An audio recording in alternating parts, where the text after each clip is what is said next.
Once again, members, welcome. I'm grateful at this moment. I thank God. Wherever you are watching me from, this is Daniel Kimuyu from Kenya.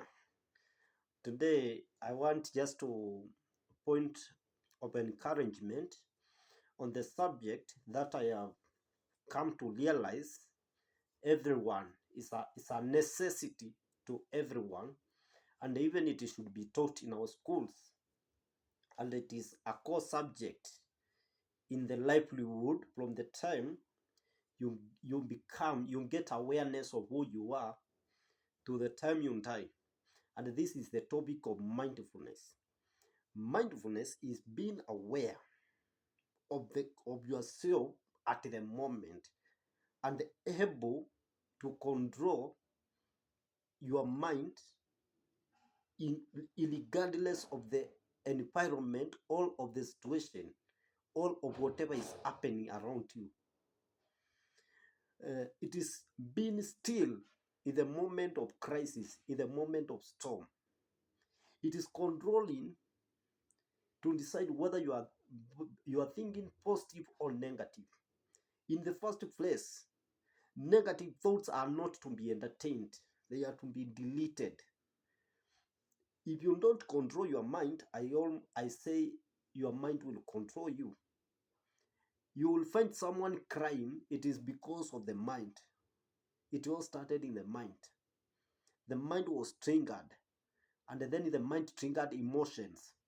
He never took the control. He let it flow. You find someone worried. It all started in entertaining negative thoughts. You find someone stressed. It is all started in the mind. Entertaining negative thought, negative information. There are information you receive and you say, okay, I accept. It is that way. Then you deal with it from there. But if you panic, then you lose it.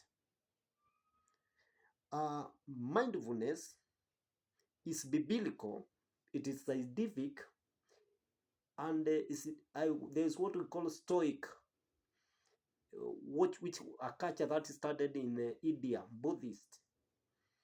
And biblically, if you go to like Proverbs 23:7, it will say, as a man thinketh, so he is. So it is like the way you think, you create your own life. If you see me, that is how I am. If you were to go to buy me in the market, you will describe my thinking capacity. How do I think? If you were to write the different kinds of the people, it will be based on different thinking patterns, how different people think. There's a thinking pattern for the poor people. There's a thinking pattern for the rich people. There's a thinking pattern for the middle people. And our thinking creates perception, how we see life, how we see things, how we interpret things. And the perception, it triggers our reaction, how we react to situations, how we react to environments, how we react to different things happening in our life. So the original thing to control is the mind. And how can we control the mind? Is being at the moment, always. At the moment you lose yourself, you find yourself, you have wandered, you have meandered here and there.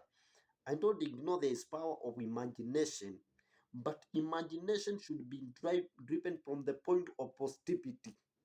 Imagination is walking into the spiritual world through your mind. It is mind, it is all about your mind. And imagination has power to attract. It has power to change your life. It is about all mindfulness. The things you are imagining, they should not be negative. If you imagine negative things, they will start happening, manifesting. If you imagine positive things, they will start manifesting. For example, I might just look in my pockets, I look on my bank accounts, I find there is nothing, it's zero. How will I interpret this information in my mind? Will I start confessing I am broke?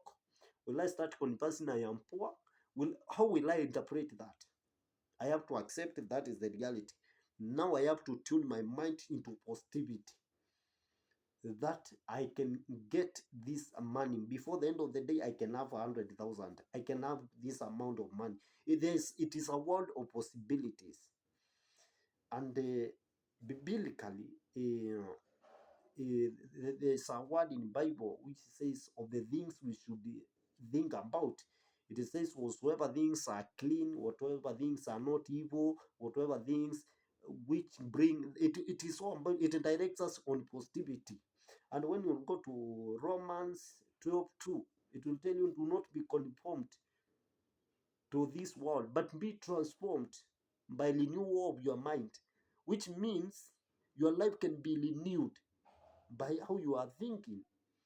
Then if you go to Philippians 4:6, it says, do not be anxious about anything, but by supplication and prayer, let your needs, let your will be known to God.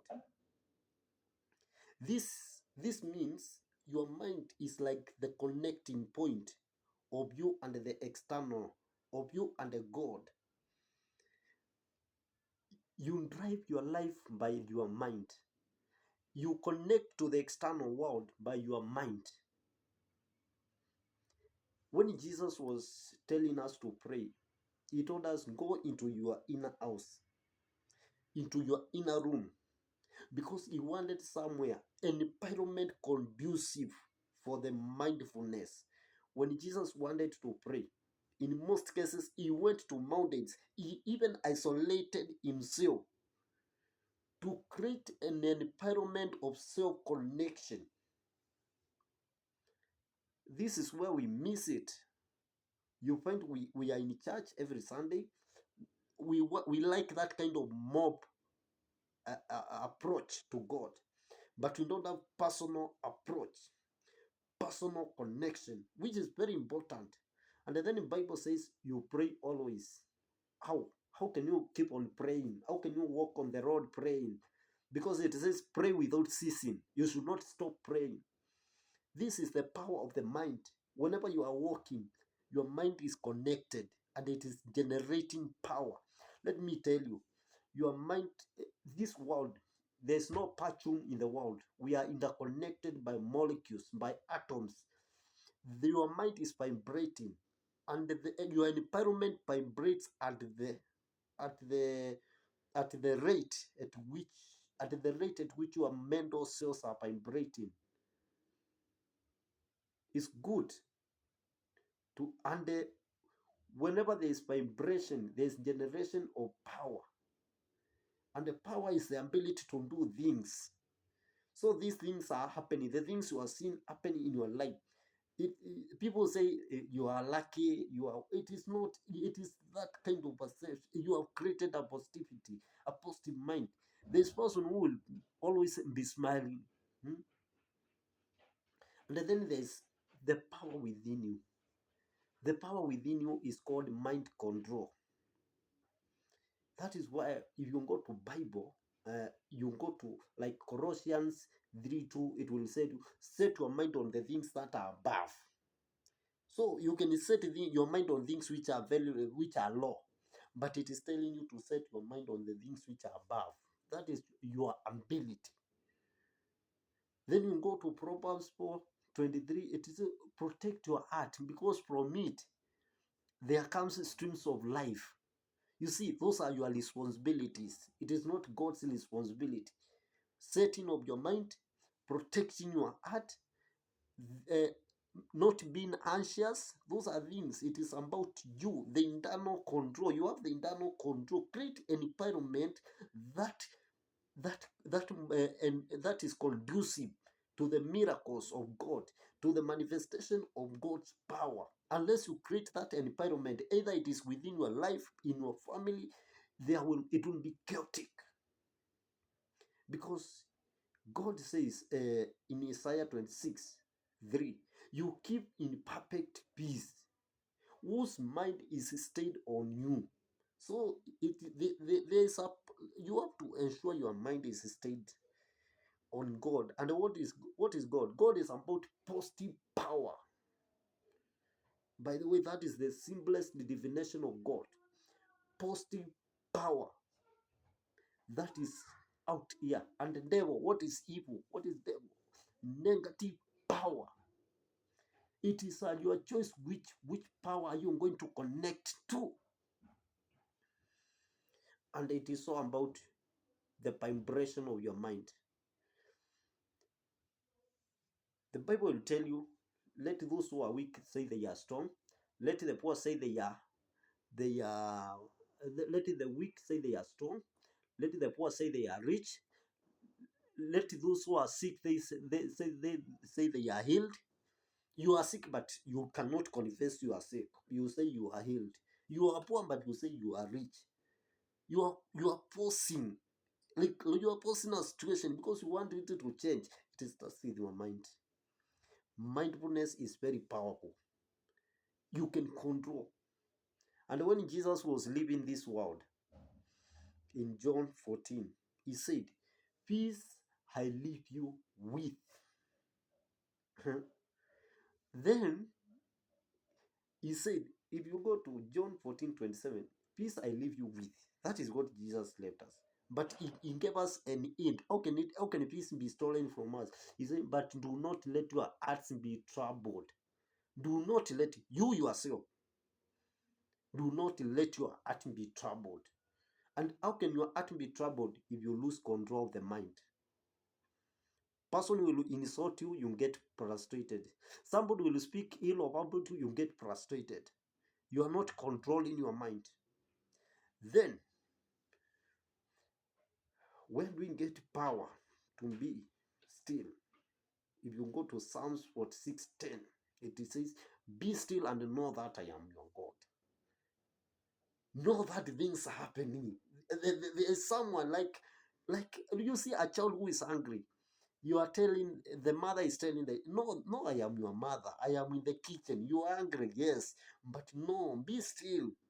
Know that I am your mother and I am in the kitchen. I am preparing something. God is preparing something about your finance. God is preparing something about your health. God is preparing something about tomorrow. But you have to connect yourself. You'll miss it. You'll miss that God's kind of connection or manifestation in your life. If at all you let the world, the happenings of the world and the stories, and now we have the social media, so many things blocking our mind, and then your mind needs to be cleansed. Like the way your phone, when you are using your phone, it is clean. There you go to memory, you delete. When you see your phone is getting slow, that we call decluttering your mind. There are times you, after like 5 hours, you sit down and you delete some things from your mind, or you reset them into factory mode. You reset your mind because someone might have, your boss might have insulted you, might had this, you have received this kind of phone, you have had this kind of news, this kind of story, and then you have your own problems to deal with. Your children are going through this, your wife has told you this, and now those things, they will blacken, they will darken your mind. Now that is where we call decluttering. Like you declutter your mind, you come and do mind analysis. uh, Philippians 2:5, it tells us, have the mind of Christ. Have the mind that, you see, when we see we are like Christ-like. You cannot be Christ-like until you have the mind of Christ. There was not at any point Jesus was stressed. And whenever Jesus got troubled, he had an action point immediately. He had to trigger the mind what to do, the reaction. He never acted out of frustration or what. There was a, like when he found the people in the church, he got angry. He wiped them because to him, his mind was reflecting the holiness of the church. Your mind will prompt you to do the things, to act in the likeness. So to in the likeness, to create that environment that features your mind. If someone comes to my house, you will change a few things, because the mind is his mind is different from mine. I was comfortable with my house, but someone will come and say, oh, no, no, no, change this, change this, change this, change this. And that is when we marry. Most men, when we are not married, our house is like just like this. Everything is here and there, and we don't care, and we are okay. But when you marry, your wife comes and then he says, no, like, no, eh, you see, things, the things are changing because another mind has come into your life. Then I will insist, as a man thinketh, so yes, always learn how to control your mind. Either you take a walk, either you do something, even you can breathe and listen to your breathing. Listen to your breathing. It will connect to your mind will be called back. Something is happening. Even when you are eating, now concentrate on the taste of the food. Your mind will be called back to attention. As greet someone, speak, divert, and come back to yourself. Then always, brothers and sisters, ensure that you take control of your mind, and by that you will have controlled your life. The world is bowed to the one whose mind is still. This world will bow to you if you remain still. God bless you. Thank you.